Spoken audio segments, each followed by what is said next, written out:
오늘 우리가 들여다볼 이야기는요, 이뮤논시아라는 한 바이오 기업의 아주 흥미로운, 어찌 보면 모순적인 재무 상태에 관한 겁니다. 겉으로 보면 정말 탄탄한 철옹성 같은데 그 속을 자세히 들여다보면 글쎄요, 전혀 다른 그림이 펼쳐지거든요. 아니, 상식적으로 이게 가능한 일일까요? 빚은 하나도 없는데 1년에 280억 원씩 손실을 보고 있다니 말이죠. 이게 바로 오늘 우리가 파헤쳐 볼 이뮤논시아라는 동전의 양면입니다. 함께 그 속을 들여다보시죠. 자, 그럼 먼저 동전의 앞면, 그러니까 아주 좋아 보이는 쪽부터 한번 볼까요? 서류상으로만 보면 이 회사의 재무 상태는요, 거의 완벽에 가깝다고 할 수 있습니다. 네, 바로 이 숫자, 0원입니다. 이게 뭘 의미하냐면요, 이뮤논시아는 남한테 빌린 돈, 그러니까 이자를 꼬박꼬박 내야 하는 빚이 단 한 푼도 없다는 뜻이에요. 요즘처럼 금리가 높은 시대에 이게 얼마나 큰 장점인지 아시겠죠? 이자 비용 걱정 없이 회사를 운영할 수 있다는 거니까요. 정말 이상적인 상황이죠. 그럼 어떻게 이런 재무 구조가 가능했을까요? 비결은 바로 2025년에 있었던 IPO, 즉 기업 공개였습니다. 이때 들어온 자금으로 완전히 체질 개선을 한 거죠. 보시는 것처럼 자산은 확 늘리고 갚아야 할 부채는 줄여버리니까요. 그야말로 외부 충격에도 끄떡없는 단단한 요새를 쌓아올린 셈입니다. 이 요새가 얼마나 튼튼한지 구체적인 숫자로 한번 볼까요? 부채 비율은 17%도 채 안 되고요. 유동 비율은 무려 622.3%가 넘습니다. 이게 무슨 말이냐면 당장 갚아야 할 돈보다 바로 현금으로 바꿀 수 있는 자산이 6배 이상 많다는 뜻이에요. 여기에 IPO로 확보한 현금까지 두둑하니까 적어도 단기간에 회사가 돈 때문에 흔들릴 일은 거의 없다고 봐도 무방하겠죠. 자, 그런데 말입니다. 이 완벽해 보이는 동전을 뒤집어 보면요, 이야기가 180도 달라집니다. 이 단단한 요새와는 너무나도 대조적인 아주 불안한 현실이 모습을 드러내거든요. 아까 부채 영원 보셨죠? 그 평화로운 모습 뒤에 숨어있는 숫자가 바로 이겁니다. 마이너스 280억 원. 이게 2025년 딱 한 해 동안의 영업 손실액이에요. 더 놀라운 건 불과 1년 전보다 적자 규모가 2배 넘게 커졌다는 사실입니다. 이 표를 보면 상황이 더 심각하다는 걸 알 수 있어요. 그냥 적자를 보는 수준이 아니고요. 매출은 80% 넘게 곤두박질 쳤는데 손실과 현금 유출 규모는 훨씬 더 가파르게 늘고 있습니다. 한마디로 돈 나가는 속도가 점점 더 빨라지고 있다는 거죠. 자, 그럼 얼마나 빨리 돈을 쓰고 있는 걸까요? 이걸 보시면 감이 오실 거예요. 2025년에 IPO로 314억 원이라는 정말 큰 돈을 조달했거든요. 그런데 그 해 연구개발비로만 200억 원 가까이 썼습니다. 힘들게 모은 돈이 연구개발이라는 용광로 속으로 순식간에 녹아내리고 있는 거죠. 근본적인 문제는 바로 이겁니다. 이 회사는 아직 팔아서 돈을 벌 수 있는 약이 없어요. 아주 적은 매출이 있긴 한데 이것도 전부 최대 주주인 유한양행에서 받는 연구 용역비입니다. 그러니까 자체적으로 돈을 벌 능력이 없는 상태에서 오로지 투자금과 관계사 계약에 의존해서 버티고 있는 구조인 거죠.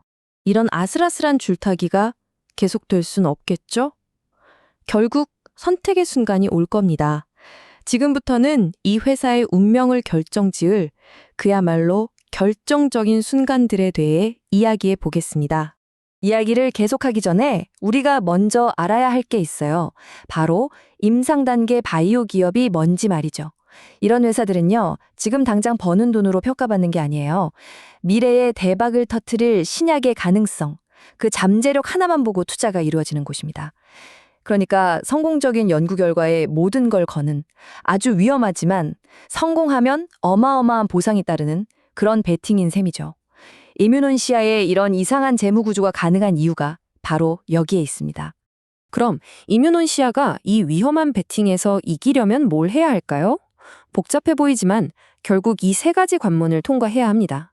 첫째, 지금 개발 중인 핵심 신약 IMC-002의 효과를 임상시험에서 확실하게 보여줘야 하고요.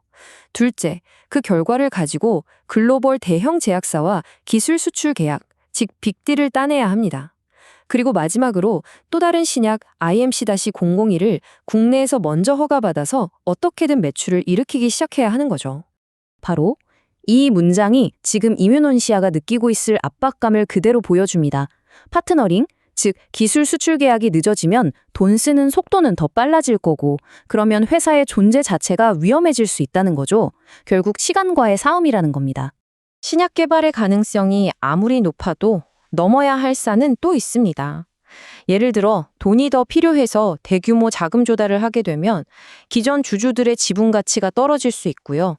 시장에는 이미 키투르다 같은 막강한 경쟁자들이 떡하니 버티고 있죠.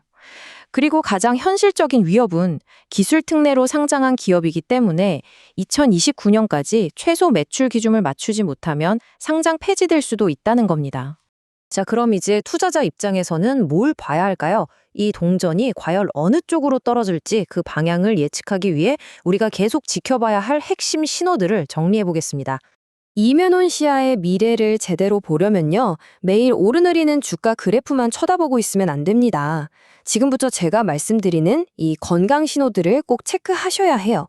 이건 뭐 투자 조언이라기보다는 이 회사의 상태를 진단할 수 있는 일종의 계기판이라고 생각하시면 됩니다.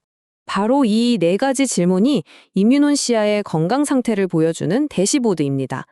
첫째, 새로 자금을 구해와서 버틸 수 있는 시간을 더 벌 수 있을까? 이건 보유 현금을 보면 알 수 있겠죠? 둘째, 큰 계약을 터뜨려서 돈 새는 걸 막을 수 있을까? 영업 현금 흐름이 개선되는지를 봐야 합니다. 셋째, 언제까지나 최대 주주한테만 의존할 순 없잖아요? 진짜 상업적 매출이 발생하고 있는가?